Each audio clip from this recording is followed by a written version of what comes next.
Mesdames et messieurs, nous sommes maintenant installés pour ce premier entretien avec notre invité, Dr Kalis Ouédé. Toutes nos excuses pour ces quelques longues minutes de retard. Alors sans plus tarder, je vais l'installer. Dr Ouédé, bonjour. Bonjour Madame Angèle Topola. Merci d'avoir accepté notre invitation. C'est toujours avec un plaisir pour venir communiquer sur notre vivre ensemble, qu'est notre espace que j'appelle l'État, la société. Alors, nous allons analyser la présence de l'opposition au Parlement. Nous allons parler également de 2026, sans oublier l'actualité de cette semaine finissante, Leave Wooden Days. Démarrons déjà par la première thématique, cette présence de l'opposition au Parlement. Alors, une présence voulue par, évidemment, le peuple qui est allé voter le 8 janvier dernier. Ça fait maintenant un an que l'élection a eu lieu.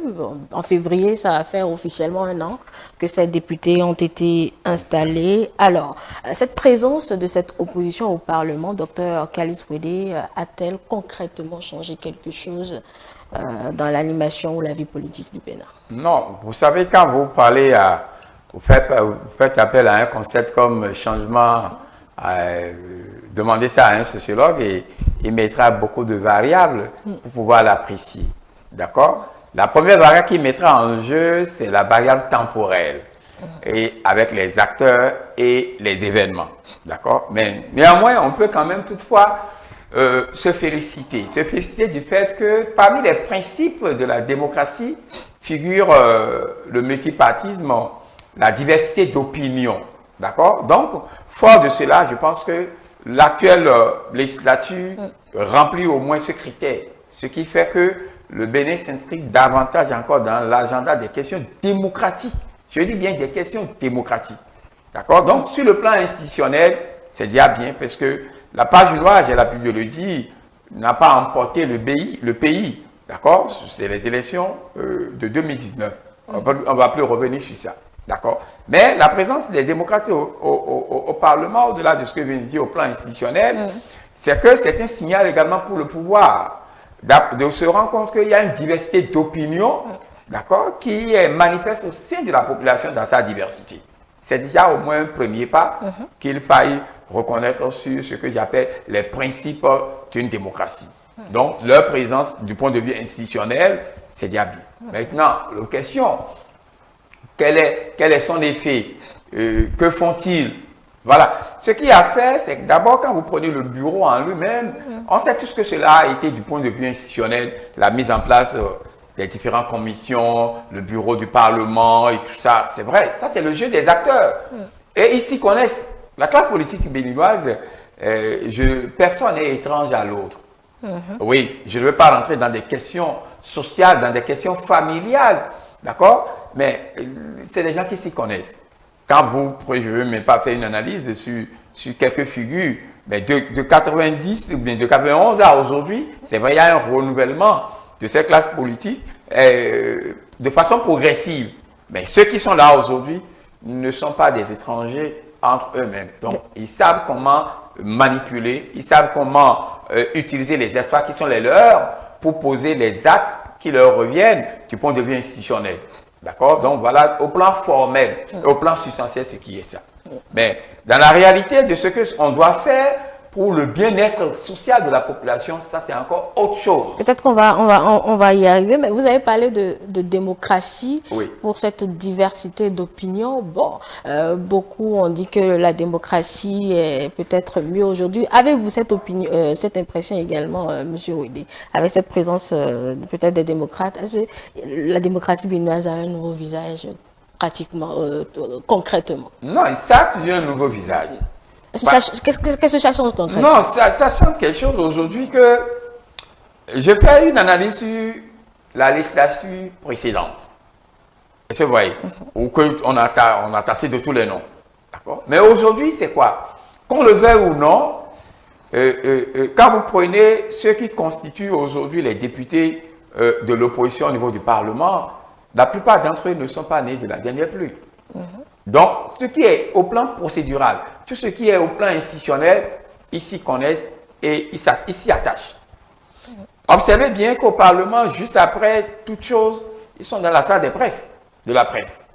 pour donner leur opinion, pour donner ceci. Donc, ça nourrit également aussi ce que j'appelle l'information. Ah oui, ça nourrit également aussi l'information. Quitte aux autres d'aller chercher qu'est-ce qu'il faut approfondir, qu'est-ce qu'il faut faire, qu'est-ce qui est fait. Aujourd'hui, je ne pense pas que les gens s'inscrivent beaucoup plus dans une poursuite de passivité au Parlement. Non. La belle preuve, hein, ça c'est vrai. J'étais impliqué dans une étude portant sur la démocratie et la législation, d'accord, une étude conduite de concert avec une structure de la place Y, avec l'Université de Constance, d'accord. Mais quand on est allé à la restitution, quand on a fini, j'ai vu comment ces données ont suscité des réactions après la présentation. Et ces réactions, je peux faire un croisement à mon niveau pour me rendre compte que la situation d'alors, parce qu'on a fait ceux qui étaient des répondants à cette enquête, c'était des répondants de la législature passée. Est-ce que vous voyez? Mais ceux qui, aujourd'hui, la configuration de l'actuelle législature n'est pas celle de 2019. Est-ce que vous voyez? Et les données présentées dans cette restitution, très tôt, je sais ceux qui les ont utilisées, comment ils ont dit beaucoup de choses. D'accord? Je salue au passage l'honorable Sekwetor, qui en a fait, au thème de tout, qui en a fait une autre analyse. D'accord? Parmi tant d'autres qui sont intervenus pour le dire. Donc, c'est pour dire que au niveau de l'Assemblée, ce n'était pas comme la même, celle de la législation de 2019. Ça, il faut se rendre compte du point de vue du point de vue formel et du point de vue opérationnel, dans l'empirisme, dans le vécu et dans le dire. Donc ça, c'est déjà un premier point dans l'agenda de la démocratie et dont il faut en tenir compte. Alors, cette démocratie voulue serait-elle blocage de la minorité? Oui, blocage de la minorité, M. Redé, parce que quand on apprécie le jeu d'acteurs, on voit un certain blocage systématique de cette minorité. Non, eux-mêmes le savent. Parce que je ne vais pas revenir, c'est pour ça que je ne voudrais pas faire une analyse historique sur comment la mise en place des différentes commissions dans ce pays, d'une législature à une autre, a été toujours des problèmes. D'accord? La législation de 2007 à 2011, elle est autre chose. Mais de 2011, d'accord, jusqu'en 2015, c'est encore autre chose. D'accord? Les grandes commissions étaient complètement dominées. Et quand vous rentrez dans l'histoire également, le bureau de 7 membres en ce moment, d'accord, dans les législations passées, d'accord, où des partis étaient tellement beaucoup plus forts représentés, donc il y avait une domination totale du bureau. Donc, c'est toujours la loi du plus fort qui continue toujours de régner dans le système démocratique au Parlement. Je vous demande même d'apprécier justement le comportement de cette minorité, enfin de l'opposition au Parlement. Non, le comportement. C'était ça la question. Non, si c'est le comportement, je pense que il y a deux choses qu'il faut mettre dans le compte de ce comportement. Ce comportement, il a attiré l'attention du peuple qui nous a permis d'être là, de poser j'appelle ça des jeux d'éclat. Ça, c'est un parmi tant d'autres. Et le reste, c'est de surveiller les autres de près, est-ce qu'ils essaient d'observer la procédure. Cette procédure qui n'est que l'émanation du règlement intérieur. D'accord. Vous voyez. Donc, tout ce qui doit être formel est surveillé de très près. Est surveillé de très près. Ça, c'est déjà très important. Surveillé de très près. N'oubliez pas que le vice-président, il a occupé au moins le poste de le vice-président du parti. Il a occupé le poste du premier vice-président dans sa vie politique. D'accord? Et les autres qui sont dedans aussi ont connu un passé, quand même, ont une vie parlementaire. Donc, c'est tout ça là, mis dans la balance, qui leur permet de vouloir comment jouer leur rôle dans l'opposition. Et réclamer ce qui leur revient en termes de minorité. Et je ne vous rapporte rien dans le code, dans l'un des codes électoraux passés, nous avons mentionné la question de représentativité de la minorité. Et ça a permis la mise en place des membres de la Sénat et aussi du COS Lépi d'alors. Donc, c'est des choses que nous-mêmes nous avons fait recours à ce concept, d'accord, pour permettre ce que j'appelle l'expression plurielle au sein de nos institutions. d'accord? Et l'expression plurielle au sein des institutions fait partie, entre autres, des critères, d'accord, des principes de la démocratie. Donc, je pense que sur ce point, il n'y a pas de problème. D'accord, mais en une année, c'était peut-être un peu, mais Oui, oui, en une année. En une année, donc 12 mois, bon, presque, ou Oui, sinon 11 mois, 11 mois, de pratique. Qu'est-ce que cette minorité, bon, j'ai du mal à dire minorité, puisque le Bloc républicain également est une certaine quand on les minorité. classe, il faut comprendre, leur donner le concept minorité, ça se justifie en termes de la configuration politique. Bien sûr, bien évidemment. Voilà. Donc qu'est-ce que alors cette opposition a apporté concrètement? Parce Non. qu'on n'a pas vu, je réel, c'est 11 mois de pratique, de refus systématique. Non, 11 mois de pratique avec 2 rentrées parlementaires, sans oublier les sessions extraordinaires. Non, pour le moment, il n'y a rien de si clair. Bon, je pense que c'est leur premier vote de budget, d'accord? Et il y a une voix discordante. D'accord. Bon, l'opposition n'a pas donné le quitus, mais bon, voilà, il y a eu. Ce dernier a justifié. Donc, absolument. Voilà. Donc, c'est ça que je dis, au-delà de la casquette politique, il y a d'autres relations sociales, d'accord, qui se tournent au niveau des acteurs. Et chacun essaie de jouer sur tes fribes par rapport à ça.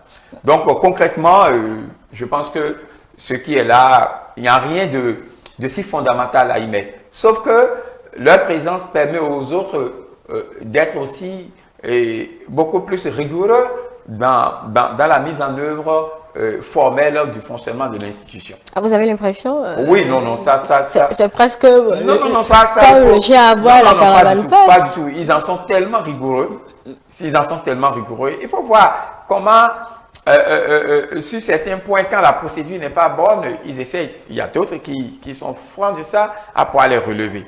Je pense que tous les acteurs, pour ce qui concerne la majorité, d'accord, essayent d'en tenir compte pour pouvoir bien jouer le fonctionnement qui doit être requis, d'accord, pour que l'élégance soit dans le jeu. Donc, pour vous, c'est une opposition d'alerte pour permettre à la majorité la question d'alerte est une réalité. Est une réalité parce que, vu le contexte de cette élection et vu le nombre qu'il constitue aujourd'hui, comme je vous ai dit au sein de la population, cette diversité d'opinions qui a été recueillie à travers les élections législatives du 8 janvier passé, ça a des attentes. Est-ce que vous voyez? Sans oublier les autres sorties par-ci, par-là, dont je ne vais pas revenir sur ça, d'accord? Ça a des attentes. Et cela aussi, pour marquer, pas pour marquer, pour s'inscrire dans la dynamique des choses électorales qui nous attendent pour 2026, il faudra qu'ils commencent à poser des actes. D'accord? Ça, c'est dans leur ligne. Ils n'ont pas besoin de venir nous marteler ça. Non, ça, c'est dans leur ligne. Il faut que tout observateur de la vie politique, d'accord, puisse être beaucoup plus attentif pour pouvoir le faire, pour pouvoir observer les choses. Bon, je pense que c'est ça. D'accord. Mais l'autre interrogation, est-ce que ces 28... Bon, je ne veux pas le caricaturer en fait, mais est-ce que le peuple qui les a mandatés à aller là-bas serait en adéquation avec leurs actions? Ce sera peut-être l'autre interrogation sur ce champ-là. Non, je pense que ce n'est pas le sociologue seulement qui parle, c'est aussi le consultant que je suis que je parle. Ça, c'est un vote, les gens sont venus exprimer. D'accord, ne pas être de la mouvance. D'accord, voter pour d'autres sons de cloche. D'accord, c'est ça. Maintenant, est-ce que, à mon humble avis, est-ce qu'ils ont commis des études pour dire, bon, nous venons de finir, quelles sont vos préoccupations? Je ne pense pas, à ma connaissance, qu'il y ait une telle étude. D'accord. Ce qui est là, c'est quoi? Leur ligne, de par ce qu'ils observent de la vie politique, de par ce qu'ils observent du comportement des dirigeants actuels, ils vont pouvoir disposer de la matière. D'accord? Ils vont pouvoir disposer de la matière pour pouvoir bien jouer leur partition dans un système démocratique où l'opposition a droit à la parole, a droit à proposer des choses. Et c'est là que je dis, il faut d'abord mieux renseigner ce qui s'y passe. Et ça, je l'ai dit, il faut chercher des compétences avérées. Ça, il faut chercher des compétences avérées pour renseigner, pour documenter des choses. Parce que moi, en tout cas, il y a des choses qu'on ne peut pas venir, moi, me le dire. D'accord? Mais quand je le dis, moi, c'est de par mon statut que je le dis. Maintenant, pour le peuple lambda, il faut se convaincre, d'accord, aller chercher des données empiriques digne de ce nom, bien documenté, irréfutable en la matière pour pouvoir proposer une alternative. Et ça, il faut le travailler. Il ne faut pas travailler ça seulement sur ce que j'appelle sur des ditons. Il ne faut pas seulement travailler sur des déclamations. Non, il faut travailler sur des choses réelles. Et documenter pour dire, ah, sur tel point, il y a telle chose qui constitue un dysfonctionnement. Le dysfonctionnement se justifie par comment? Et si on connaît les motifs de ce dysfonctionnement, on peut aller proposer soi-même ce que j'appelle la posture de remède. D'accord? Mais si on ne fait rien de cela et qu'on vient juste encore pour prétendre, d'accord, bon, que je veux occuper le poste, je pense qu'à l'heure nous sommes, ce n'est pas encore un élément gagnant. D'accord. Alors là, les regards sont pratiquement tournés vers 2026, qui semble loin, mais très, très, très proche. En fin d'année, le chef de l'État a quelque peu lancé des signaux. Vous avez suivi ces différentes sorties de Patrice Talon. Voici ma première question sur ce sujet-là. Qu'est-ce que cela traduit pour le camp de Patrice Talon et celui également, le camp d'en face? Non, vous pensez que là, je pense que le président de la République, ce que j'ai gardé de cette sortie médiatique, il a été clair, il a dit « je ne serai pas passif ». C'est moi qui déduis de sa déclaration pour ne pas rapporter ses propos dans son contenu strict. Donc, je vois un président qui vient manifester qui ne sera pas passif. Ça déduit qu'il doit être actif. Donc, voulant dire qu'il doit être actif, ça veut dire quoi? Que j'ai une idée de celui qui sera mon successeur. Soit, premier élément. Deuxième élément, que la procédure en la matière, que je sois regardant sur la procédure.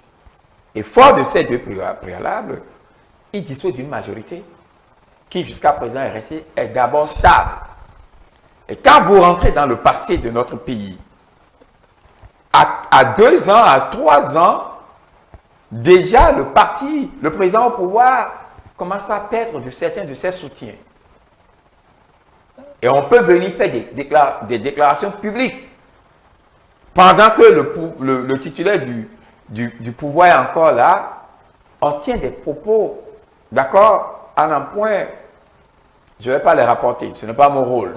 D'accord? Donc, fort de tout cela, le président, dans son ambition de procéder à une réforme du système politique béninois, je pense qu'il en a tenu compte. Il en a tenu compte. Comment tous vos soutiens vous lâchent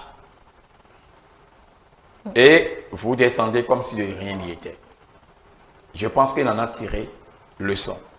Et comme il le dit, je ne serai pas passif. Donc, ça veut dire quoi? La majorité qui dispose, il aura son opinion à dire sur cette majorité. Quand la majorité va s'entendre dans la procédure qui est aujourd'hui, qui est la nôtre, que la candidature doit venir des formations politiques. C'est ce que lui-même il a dit. D'accord. D'accord. Donc, fort de cela, ces deux soutiens politiques qui sont au Parlement vont pouvoir s'entendre en son temps sur cette candidature. Et qui, sans doute, s'il doit être plus d'une, peut-être que le jeu d'arbitrage lui reviendrait. Donc là, on quitte l'opinion pour un veto. Non, on ne dira pas qu'on quitte une opinion pour un veto, dans la mesure où ce n'est pas gagné déjà d'avance. Mais le choix gagnant, il veut être partisan de ce choix gagnant d'abord au sein de la majorité, pour que la majorité puisse tenir une voix unique. Mais s'il laisse la majorité voler en éclats, il nous dit, mais tout ce que j'ai investi de vouloir, de ces ambitions que j'ai voulu pour qu'on ait moins de formation politique, moins de ceci, et qu'il y ait une cohésion d'abord au niveau de nos formations politiques pour que la gouvernance ait vraiment une autre qualité en la matière, c'est que j'aurais échoué. Mais est-ce que cette option est déjà écartée, l'option où la majorité éclate, comme vous l'avez bien dit, non, ça, en fin de règne, chacun prend son chemin, parce que on sait que le patron ne revient plus et on se relance sur l'échiquier. Non, tel que cela y est aujourd'hui, la procédure pour mettre en place une formation politique, telle que la procédure est, elle est plus contraignante. D'accord? Elle est plus contraignante. Et vu le temps qu'on a aujourd'hui, je ne vois pas que quelqu'un puisse prendre une telle initiative pour venir estiler sur une scène politique à 2 ans d'une grande échéance électorale. Est-ce que vous voyez? De nouveau, non. Soit c'est des acteurs, mais pour faire ceci. Il y a parce que ce que j'appelle, il y a un fonds qui est là, un fonds politique que certains disposent déjà. Et ce fonds politique, il faut l'entretenir. Absolument. D'accord? Donc, si vous ne voulez pas l'entretenir à vouloir créer un autre, non. Et il a été de cette, je pense que je l'ai écouté, hein, il a dit tel que l'architecture y est, il faut que tout le monde puisse respecter cette architecture. D'accord? Et je l'ai analysé sur une chaîne de la place ici pour dire que cette architecture doit grandir. Mais à condition que ceux qui vont prendre le relais puissent bien jouer le rôle adéquat. D'accord? Parce que si, dans ce renouvellement qui va s'installer à une grande échéance, pour ne pas dire sur une grande échelle après 2026, et complètement, les nouveaux acteurs qui vont ériger de ces systèmes, s'ils ne s'inscrivent pas dans une gestion de cohésion pour réduire ce que j'appelle les frustrations, d'accord, les discriminations, un certain nombre de choses, je pense que la question de ce que j'appelle la transhumance politique, on n'est pas loin d'en avoir. Oui. Alors, pourra-t-il réellement réussir cette succession? Je pose la question parce que vous avez dit qu'il a une majorité de différents partis et Oui. ce n'est pas forcément les mêmes idéologies. Donc, les deux partis vont devoir peut-être s'allier, se retrouver avec un seul candidat. Est-ce qu'ils pourront réellement s'entendre? Parce que les partis ont forcément des objectifs, M. Rudy. Oui, vous savez, quand vous parlez d'opinion politique et idéologie, excusez-moi du peu, ce n'est qu'au plan formel. D'accord? Ça, c'est au plan formel. La réalité de la gestion, c'est autre chose. D'accord. D'accord, ça, c'est autre chose. On va pas aller nous chercher les données que sont d'attente pour pouvoir faire l'arrimage. Non, nous sommes loin de ça. Revenons maintenant à la réalité parce que vous venez de dire, non, la belle preuve, c'est vrai, il les a mis en place, d'accord, il a été le seul candidat, d'accord. Je ne pense pas que, à moins qu'il y ait une forme de primaire à leur niveau, d'accord, sinon tout ce qu'il fait c'est des conjectures, d'accord, mais qu'il y ait une forme de primaire à leur niveau pour pouvoir dégager une qui va faire ce que j'appelle l'unanimité. D'accord, on peut ne pas avoir l'unanimité à 100%, mais si celui-là dégage ce que j'appelle une tendance, d'accord, d'acceptation, je pense qu'il vaut mieux y aller. C'est ça. Oui, les deux doivent s'entendre. Je ne vois pas, parce que comme il a dit, je ne serai pas passif. Il ne va pas laisser l'opportunité d'une divergence des voix, d'une divergence d'opinion, d'une divergence au sein des deux formations politiques. Et il a encore la main. Personne ne dit rien pour le moment. Oui, parce que peut-être on l'attend lui. Non, on ne va pas l'attendre. Mais ceux qui doivent l'attendre vont l'attendre. Si on ne l'attend pas, on fait quoi? Parce que les partis politiques ont vraiment les coups de franche. Non, je dis ces deux partis politiques à lui, d'accord, qui le soutiennent, doivent l'attendre. D'accord? Par rapport à tout ce qu'il a mis en place comme mécanisme, tout ça là, doivent l'attendre. Donc ça là, c'est une réalité. Oui, ils doivent l'attendre. Et comme il a dit, ça ne va pas tarder, d'accord, peut-être que c'est lui qui donnera le signal à leur niveau. Voilà. Pour le moment, je ne vois pas. Et vous savez, ce qu'il faut aussi mettre complètement à l'actif de cette réforme politique, c'est qu'on a moins de week-ends mouvementés dans nos régions aujourd'hui.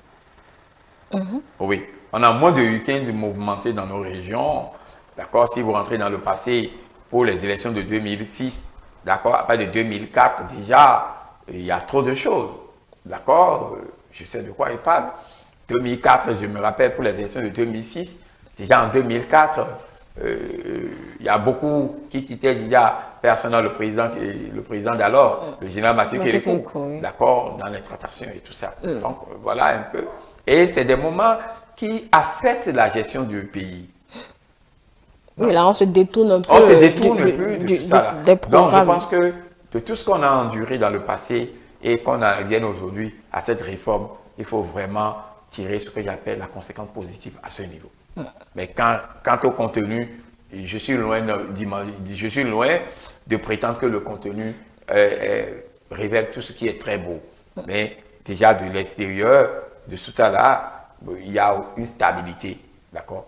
La belle preuve, les élections législatives passées, les ministres qui doivent être candidats et autres n'étaient pas beaucoup plus allés se balader sur le terrain, excusez-moi l'expression, comme c'est plus le cas dans le passé. Les directeurs des institutions par-ci par-là qui déjà sortaient. Mais ils ont eu le résultat, ils ont eu le résultat de cette manque de descente sur le terrain. Non, je ne dirais pas ça. Ou les conséquences, si je peux en parler en termes de conséquences. Ça, hein?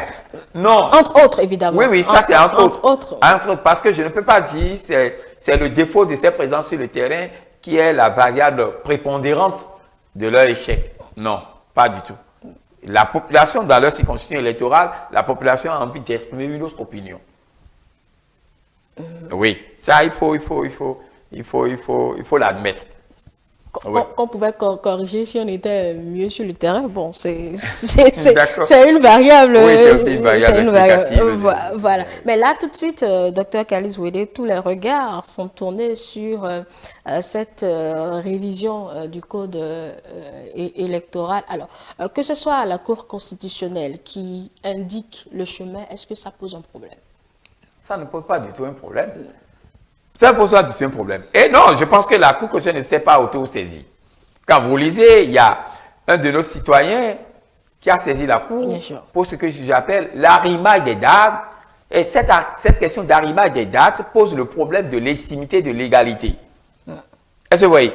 Donc, c'est pour qu'il y ait une concordance entre la légitimité et la légalité des questions de parrainage que la Cour en est arrivée là, entre autres motifs.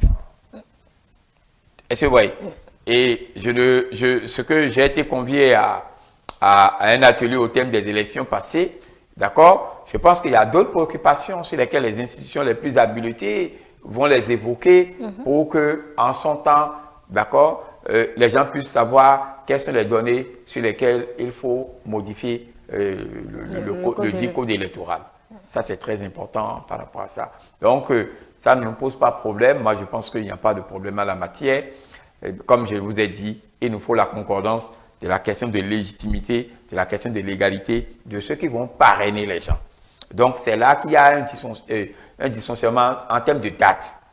D'accord? Et quand nous sommes sur les normes juridiques, les normes sociales, et que nous n'arrivons pas à voir qui a la légitimité, qui a la légalité dans une démocratie, il faut observer ce minimum. Et c'est dans l'obtention, c'est dans le dessein d'obtenir ce minimum que, suite à cette requête de notre concitoyen, que l'institution en charge de la régulation de notre système démocratique, pour ne pas dire de notre institution étatique dans son entièreté, dans son fonctionnement, que cette décision est donnée. Et je pense qu'il n'y a pas de problème. Il suffit que les acteurs puissent en tenir compte. Et j'ai suivi, je ne vais pas répéter, d'accord, que les gens comprennent une fois pour toutes que la question de révision ne soit plus une question où nous avons toujours la trouille. La trouille, c'était quoi? C'était le mandat de plus que le peuple béninois souhaite. D'accord? Je pense que ça, là, cette question, sauf erreur de ma part, est définitivement résolue. Voilà. Permettez-moi qu'on revienne sur la révision, parce que là, vous parlez de la révision de la Constitution qui est agitée, ça et là. Restons sur d'office la révision du code électoral dont l'injonction a été faite au Parlement. Alors, beaucoup s'interrogent. Pourquoi une question aussi majeure a pu échapper aux députés qui ont voté ce texte de loi en 2019? Parce qu'on a parlé d'alignement des mandats pour pouvoir justifier, enfin l'alignement des élections pour pouvoir justifier. Non, donc, je pense qu'il y a un de mes amis qui m'a posé cette question. Une question d'erreur humaine n'est pas écartée dans le comportement. C'est vraiment une erreur ou stratégie politique? Non, vous savez, on peut donner tous les conseils selon la position que chacun occupe. Mais la position qui est la mienne, c'est une question d'erreur. C'est une question d'erreur pour n'avoir pas peut-être tenu compte du calendrier. D'accord? Tenu compte d'une certaine chose, d'une certaine avant que cela soit passé. Donc, il ne faut pas qu'on aille chercher un coupable. comme déjà... Ah, mais les coupables, Non, on va pas les coupables chercher sont les coupables. connus On va pas chercher les coupables. Déjà que nous avons déjà très tôt, d'accord, je pense que ça a été déjà évoqué, hein, avant que le citoyen ne saisisse la Cour. D'accord, si la Cour n'est pas saisie, je pense qu'il y a des institutions de la République qui vont pouvoir très tôt, pour qu'on n'ait pas de problème, qu'il y ait bien ce que j'appelle l'arrimage de tout ce qu'on aura fait dans l'élégance, dans l'égalité, dans la légitimité.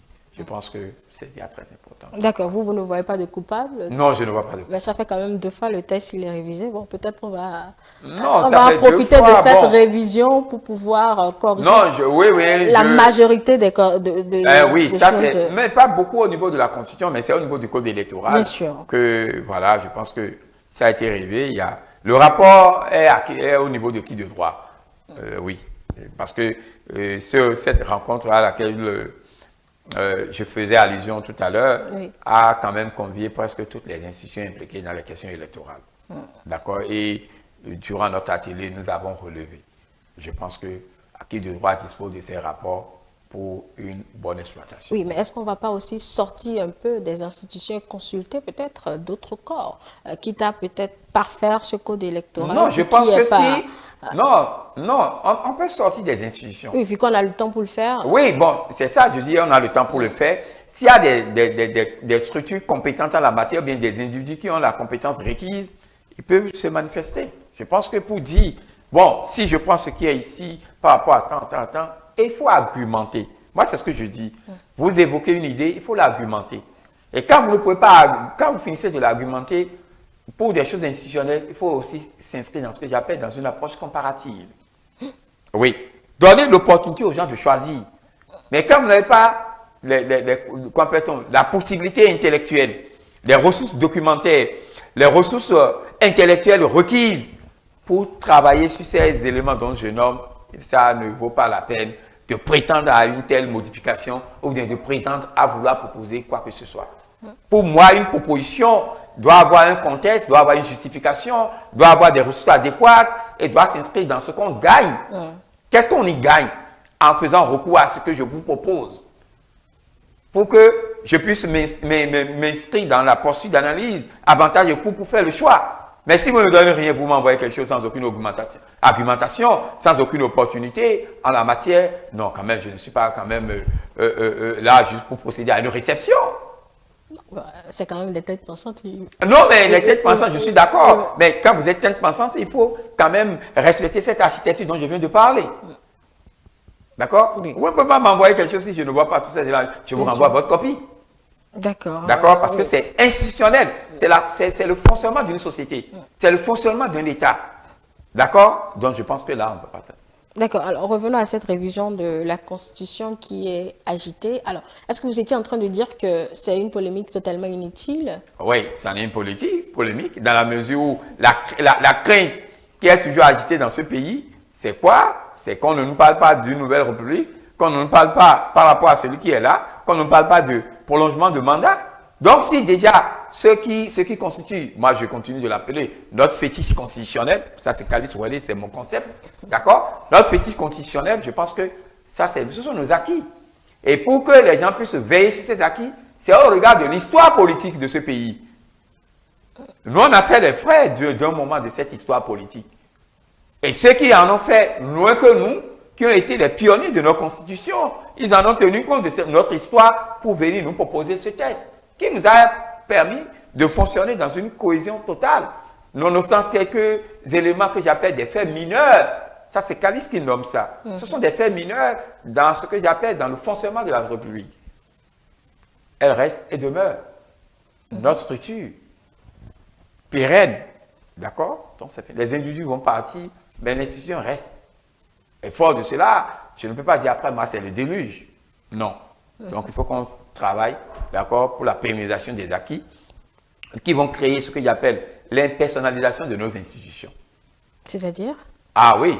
C'est-à-dire, il ne faudrait pas qu'on crée des choses dans l'intérêt de X et Y. C'est ça, je veux dire.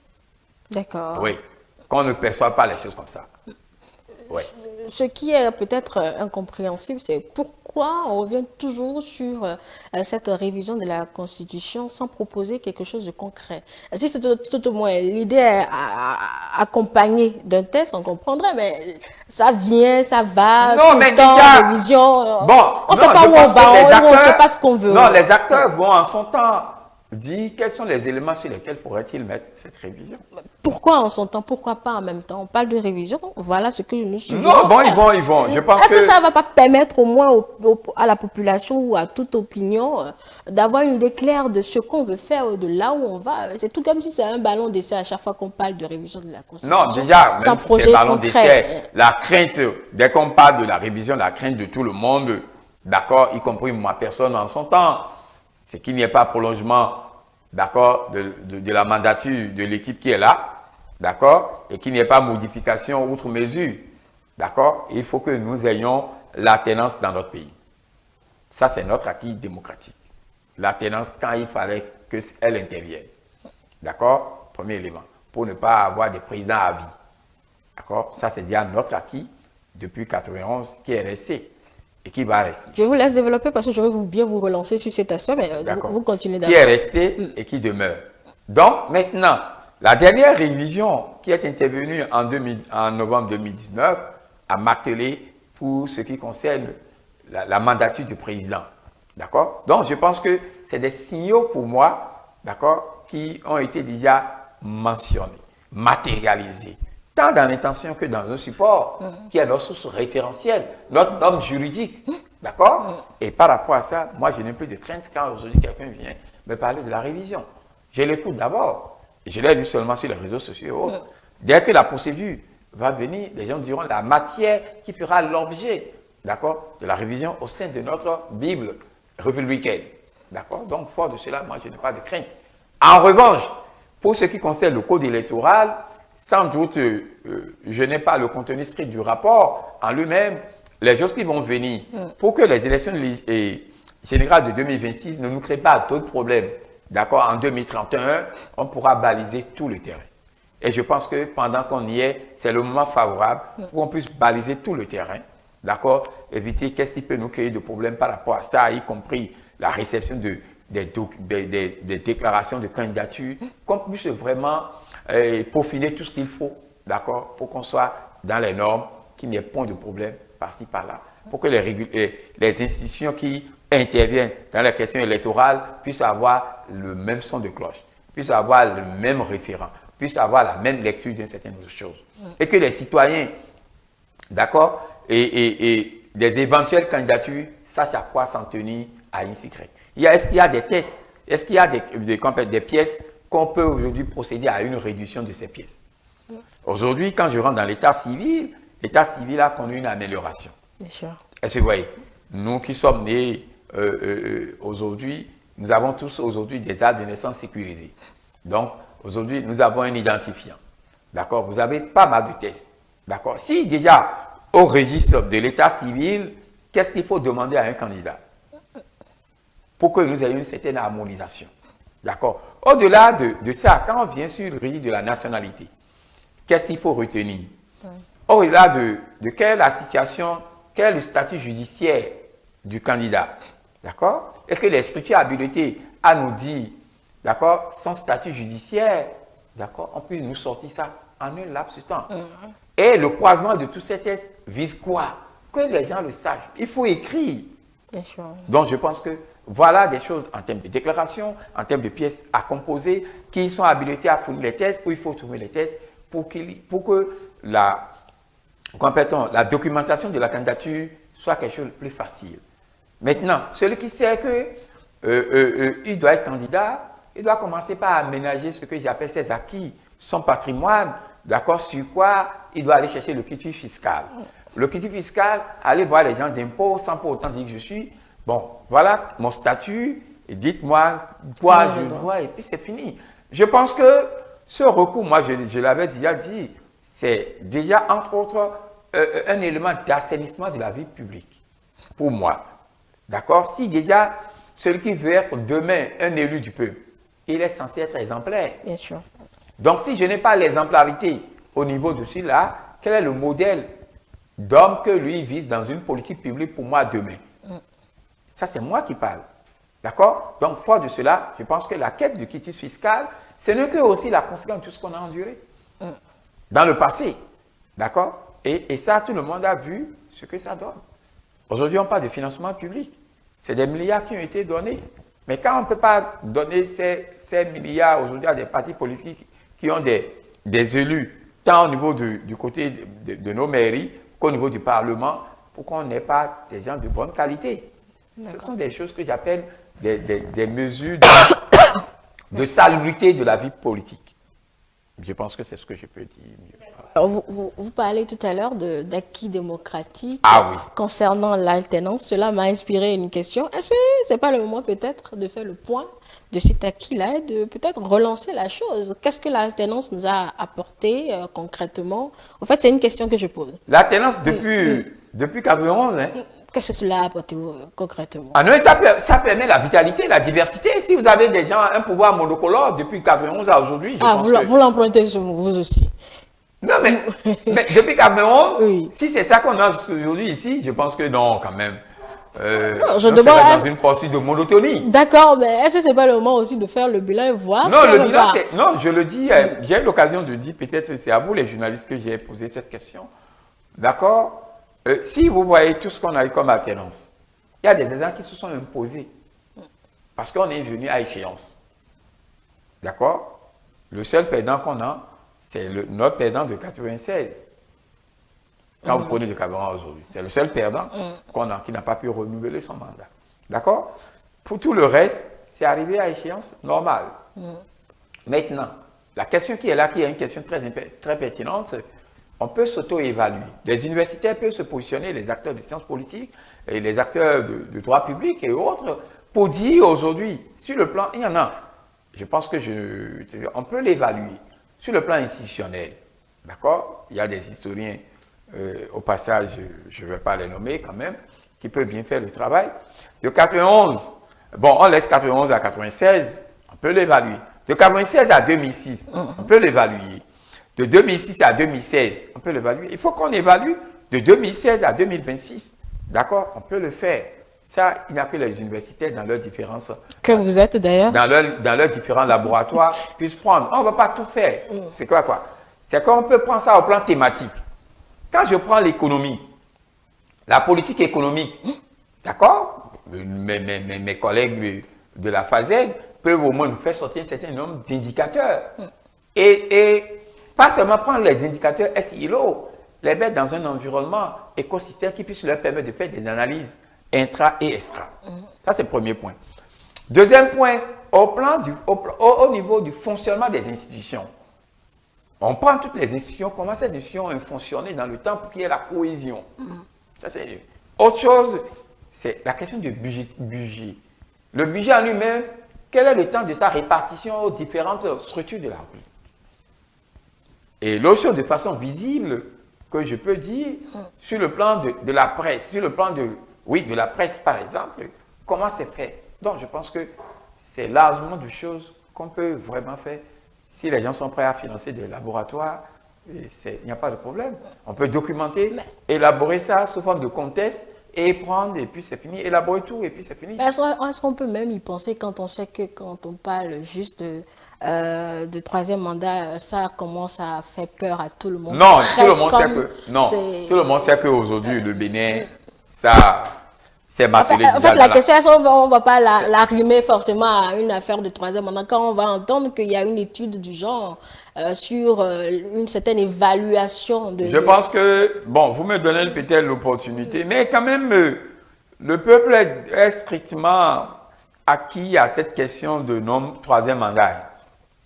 Quand c'est vrai, je n'ai pas fait une étude, mais quand même, si on met ça dans un sondage, tout ça, là, tout le monde veut, vous faites vos 2 mandats, si c'est possible pour vous. Et vous disparaissez, et puis c'est fini. Que la société puisse évoluer sans vous après avoir effectué vos 2 mandats. Je pense que c'est déjà très important. Et ça, c'est ça que je dis. C'est un acquis, c'est un label de notre démocratie. Oui, c'est un label de notre démocratie, ça. Oui, c'est un label, je me permets de le dire, c'est un label de notre démocratie. D'accord? Parce que quand ça vient, il faut qu'on apprenne des échecs et des succès des autres. Et je le dis, le président Talon, étant un acteur économique, il n'était pas loin de la classe politique de son pays. Il a su faire tout ce qu'il peut faire pour en arriver à ce qu'il a proposé au plan politique. D'accord? Au plan politique. Le reste peut être encore renseigné, suivant comment c'est fait, et puis c'est tout. D'accord? Tant qu'on n'évalue pas les choses, j'ai eu l'habitude, je pense que je l'avais dit sur le ciel, il faut qu'on ait des données pour opinier. D'accord? Et ça, je pense qu'il y en a, il y a des données publiques. Il faut que les gens rendent ces données publiques en son temps accessibles pour que des universités puissent se prononcer sur ça. Je pense que c'est très important par rapport à ça. Enfin, on attend de voir donc, docteur Kalizoueli, on saurait finir ces échanges sans aborder l'actualité de la semaine. Laquelle? C'est bien évidemment les Voodoo Days qui ont mobilisé du monde quand même du côté de Ouidah. Alors vous, en tant que citoyen, comment avez vécu ces moments avant qu'on en arrive aux différentes polémiques autour de... Non, d'abord, je veux rappeler, juste à toute fin utile, je fais un peu de l'histoire. J'étais encore... On n'a plus beaucoup de temps. Hein, on n'a plus beaucoup de temps. Que oui, oui. Et mes amis ADN Lou peuvent se rappeler. Hein, on était encore au collège Saint-Hérita quand il y avait cette affaire de Ouidah 92 qui a eu lieu en 93. D'accord? Et c'était du monde qui y était, mais on n'avait pas encore cette maturité qui est la nôtre aujourd'hui pour opiner sur temps et temps. Ça, c'est le premier élément. Deuxième élément, il y a eu des acteurs qui y étaient, dont je peux me rappeler de certains, mais quand viendra le moment, je vais en parler. Maintenant, faire encore un focus, après 30 ans, sur la vie de Ouidah, c'est encore un choix politique. Un choix politique qui se justifie de l'histoire de Ouidah. Et cette histoire de Ouidah, entre autres, n'est rien d'autre que la question de l'esclavage. D'accord? Premier élément. Deuxième élément, c'est la porte d'entrée de tout ce qui est missionnaire. Et après, tout le contenu de la ville en lui-même. Ma maman est Fouida, mais on ne peut pas parler de Ouidah sans parler du groupe socioculturel Fouida, avec son histoire, sans oublier les autres aussi. Donc, c'est une entité territoriale, d'accord, remplie de beaucoup d'informations, remplie de beaucoup de choses. Donc, lui donner encore une opportunité d'être une zone d'attraction, je pense que c'est légitime. Parce que les gens vont me dire que l'actuel président, il est de là-bas. Non. Et c'est une ville qui a connu dans l'histoire politique de mon pays les premières dames. Hein? La première? Les premières dames. La ville de Ouidah a connu dans l'histoire de mon pays les premières dames. Je ne veux pas les nommer. Je sais que le président... On les connaît aussi. On les connaît. On n'a pas eu beaucoup de présidents, donc on les connaît. Mais quand même, c'est une ville également qui est en train de produire, à ma connaissance, son deuxième président dans l'histoire politique de mon pays. D'accord? Donc, c'est une ville d'histoire. Donc, voilà. Maintenant, ce contenu dont je viens de parler, l'entretien qu'il a eu pour faire ce qu'il appelle de l'attraction, c'est un entretien qui est à titre pérenne. Je veux parler en termes des infrastructures, tout ce qui a été mis. C'est ça qui a fait qu'il y a eu une diversité de populations qui s'est déplacée sur les lieux pour vivre. Donc, on n'est pas parti, on est parti maintenant de, qu'appelle-t-on, de la fête de Vodou dans une posture d'internalisation. Donc, ça veut dire quoi? Ça veut dire que ce n'est pas seulement un élément de fête, mais c'est un élément qui s'inscrit dans une perspective. Donc, voilà. Fort de cela, je pense que... Alors, à peine terminé, qu'il y a beaucoup de polémiques, déjà cette génuflexion de Patrice Talon devant un coviteur qui a suscité beaucoup de réactions, sans oublier à la déambulation des troupes brésiliennes pour le carnaval. Il y a aussi un aspect où on dit que c'est une désacralisation du culte, mais en réalité, bon, il y a beaucoup de choses qui se disent dans l'opinion. Vous, en tant que sociologue, vous qui comprenez les sociétés, qu'est-ce que vous en dites? Non, je prends d'abord cette question, avant de revenir sur les autres postures. Il faut comprendre que les sociétés, sur la question de... Je pense pour les filles brésiliennes là, non, je pense que notre pays, je ne pense pas que quelqu'un soit dupe. Quand on parle de carnaval, au niveau du Brésil, pour ceux qui n'ont jamais suivi ça, je ne me suis jamais déplacé physiquement, mais la télévision nous a permis de se rendre compte quel est l'accoutrement de ces filles. On ne doit pas s'étonner de les voir ici. D'accord? C'est vrai pour l'individu lambda, qui n'a pas pu avoir accès à des médias comme hier, et qui aujourd'hui a des médias accès aujourd'hui plus faciles. Certains peuvent sembler être choqués. Mais pour moi, ça n'est pas une. Ça n'est pas une parce que quand vous prenez certaines pratiques sociales dans le monde d'initiation, dans nos régions et tout ça, l'histoire avait démontré, d'accord, comment ces jeunes à peine pubères se portaient. D'accord? Pour moi, ce n'est pas un événement. Comme moi, je suis beaucoup plus sociologue des mœurs sexuelles. Ce n'est pas moi parce que avec le temps, le sexe a commencé par s'affranchir des contraintes sociales. C'est ça la liberté. Aujourd'hui, quand vous prenez la littérature en droit de l'homme, il y a la liberté d'expression. Et dans la liberté d'expression figure la liberté d'expression sexuelle. Et je cite au passage l'un de mes référents dans la matière, le professeur Daniel Borillo. D'accord? Donc, ce n'est pas des choses aussi étranges pour des gens comme nous. Mais je comprends la population lambda en elle-même qui n'est pas aussi ouverte dans ce que j'appelle... Ce sont des dynamiques sociales dans nos villes aujourd'hui. Dans nos villes aujourd'hui, je prends le comportement d'une jeune fille, d'accord, à la plage, par rapport au comportement d'une autre, si je me rends peut-être à Rassa, mais dans l'eau, ce n'est pas la même chose. Donc, le sexe est une question de culture. D'accord. À la matière. Maintenant, revenons sur la question de notre président, son genou réflexion, bien sûr, genou réflexion, ou du moins, c'est excusez-moi du peu. Non, je ne vois pas qu'il y a de polémique.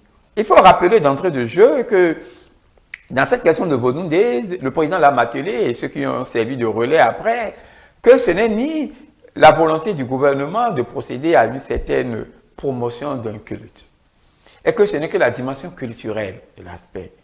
Et en mettant en place un comité en la matière où on a mis des gens qui s'y connaissent, je pense que c'est des données pour garantir aux uns et aux autres la neutralité que l'État doit avoir. Mais une neutralité ne veut pas dire une indifférence. Ah oui, je voudrais que les gens comprennent.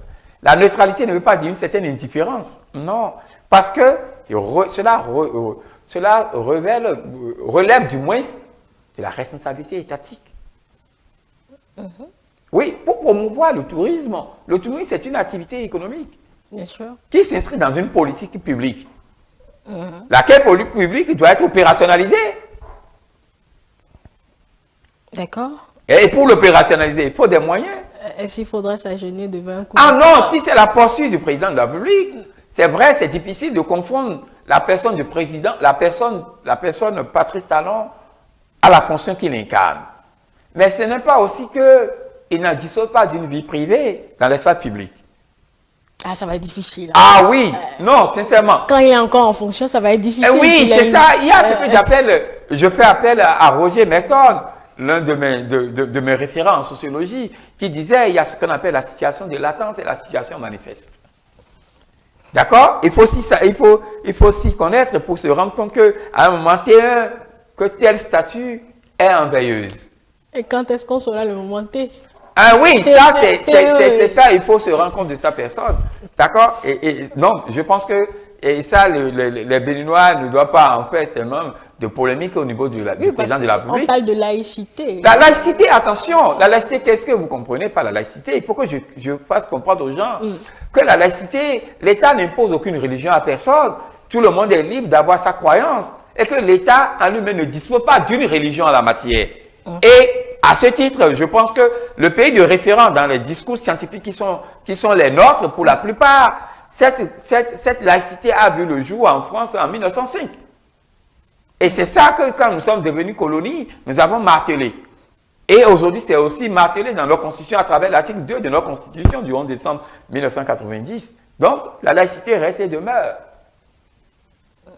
Oui. C'est presque comme un choix de religion. Peut-être que c'est la lecture Non, la lecture, c'est vrai. Il faut éclairer les gens. Ou pas, excusez du peu. La lecture peut être biaisée par certains acteurs du fait de leur, excusez-moi, de leur spontanéité. D'accord? Devant certains faits, il faut pouvoir prendre du recul. D'accord? Et l'analyser. J'ai l'émotion. Mais l'émotion de ma personne, à un moment donné, peut sembler ne pas être comprise. D'accord? Et moi, j'ai suivi, donc je ne vois rien. Moi, je suis né à Cotonou, je le rappelle toujours. Ça, là, c'est juste pour dire quoi, par rapport à ceux-là, au niveau des revenants. D'accord? Pour ceux qui connaissent Cotonou, je suis pas loin de l'église Saint-Hérita. D'accord? De ce côté-là où je suis resté, avec mon grand-papa, ma maman. D'accord? Père leurs âmes. D'accord? Mais nous, on quittait avec les amis, on quittait là pour aller suivre ces moments de réunion des revenants à Fifadji, dans la zone de Tchabigon. Je ne sais pas si les gens connaissent là, on appelle Tchabigon aujourd'hui à Fifadji. Bon, certains fonctionnent. Certains fonctionnent. Donc, voilà. Donc, c'est aussi bien. Mais ce qui est fait là, je vous dis peut-être que j'ai effectué le déplacement moi-même. J'étais dans ce quartier Maro. Et ce quartier, c'est que les gens ne savent pas. C'est le quartier où il y a plus de Yoruba. Et dans l'histoire, ceux qui sont restés après l'interdiction de l'esclavage, ceux qui sont venus du Nigeria et autres, là, après ça, là, parce que qui étaient en griffe des gains de guerre des différents royaumes, ils ne sont pas partis. Ils sont restés là. D'accord? Donc, le choix du lieu n'est pas un choix isolé, c'est un choix. L'espace est bien indiqué par rapport à d'autres qui ont dit, mais on aurait dû mettre ça ici. Non. Il y a tout un élément qui s'appelle des vases communicants autour. D'accord? Il y a du monde. Il fallait se frayer un chemin pour pouvoir voir ces revenants, d'accord? Dans leur danse avec toute la percussion requise. D'accord? Donc, voilà un peu ça. Voilà. Pour vous, c'est une réussite, cette première édition? Non, en tant que sociologue, la réussite, il faut l'appréhender à beaucoup de choses. Et là, du niveau où je le prends en termes de mobilisation et en termes de mise en place d'infrastructures, je prends ces deux niveaux, d'accord, dans une analyse comparative de temps par rapport à 92 à aujourd'hui. Sur ce point, je répète bien, sur ce point que je prends, c'est une réussite. Parce que la voie aujourd'hui, vous quittez au niveau, jusqu'à après avoir fini, pour ceux qui ne connaissent pas, la maison du Brésil. C'est juste à l'entrée, quand vous finissez un peu, la place aux enchères, pour prendre la voie, pour aller à la porte de non-retour aujourd'hui. Ce n'est plus très simple. C'est des bitumes bientôt. Ils sont presque finis. D'accord? Moi, je suis allé à Ouidah, ça fait un moment, donc du coup, je suis allé, la dernière fois, c'était encore un je vous ai en train de vous décrire. Le point est en train d'être élargi. D'accord. D'accord? Nous sommes beaucoup plus dans des études. Quand vous allez là-bas, à Blekete aujourd'hui, c'est aussi autre chose. D'accord? Djegbadi aujourd'hui, c'est autre chose. Donc, il y a une nouvelle architecture que la ville va connaître sous peu. Bon, pour ceux qui n'ont pas pu faire des déplacements, ils peuvent s'y rendre. Je parle du réseau routier de la ville. Le réseau routier de la ville a connu une amélioration. D'accord? Je ne veux pas décrire des zones, ce n'est pas mon rôle. Il suffit que les gens y voient pour pouvoir s'en rendre compte. D'accord. Donc voilà un peu ça. Et en termes de sécurité aussi, il faut se l'avouer, la sécurité, il faut saluer les forces de l'ordre. Il faut saluer les forces de l'ordre, des gradés de tout niveau qui se placent au bord des voies.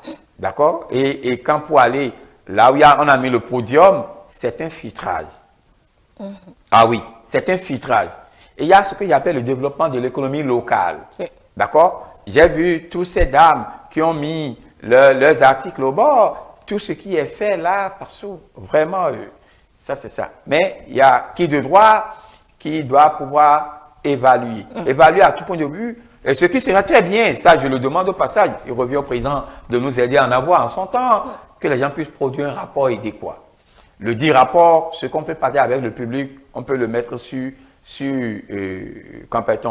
l'espace public de l'État pour que nous puissions bien nous en servir pour d'autres choses. Merci beaucoup, Dr Kali Souredé. Je rappelle que vous êtes socio-anthropologue. On a fini. Donc, je ne sais pas si vous avez un mot pour conclure. Non, pour conclure, c'est pour dire quoi? C'est pour dire que je voudrais quand même inviter le peuple béninois à s'inscrire dans une posture d'amélioration du soi. Il ne faut pas toujours voir que c'est le gouvernement qui va tout faire. Ce que le gouvernement doit faire, doit le faire. Ce qui sont nos acquis sociaux, il faut pouvoir se les approprier et avoir le comportement requis en la matière. Maintenant, autre chose, ou qu'on n'a pas évoqué et qui va venir, quand on va parler de la question de la liste électorale, le citoyen lambda, quel que soit là où il serait, qu'il puisse prendre des mesures adéquates pour sortir et répondre aux préoccupations de l'heure. Il ne faudrait pas qu'après, qu'ils disent que je n'ai pas trouvé mon nom, je n'ai pas trouvé mon poste de vote. On n'a rien sans peine. Voilà, donc on va peut-être insister à nouveau là-dessus quand le moment, l'heure sera donc d'actualité. Merci beaucoup, docteur Kaliswede. C'est avec plaisir. Mesdames et messieurs, merci de nous avoir suivis. Je vous retrouve dans quelques instants avec mon second invité qui nous vient de l'Union progressiste, le Haut Nouveau. On parlera entre autres du caucus des femmes parlementaires. À tout de suite.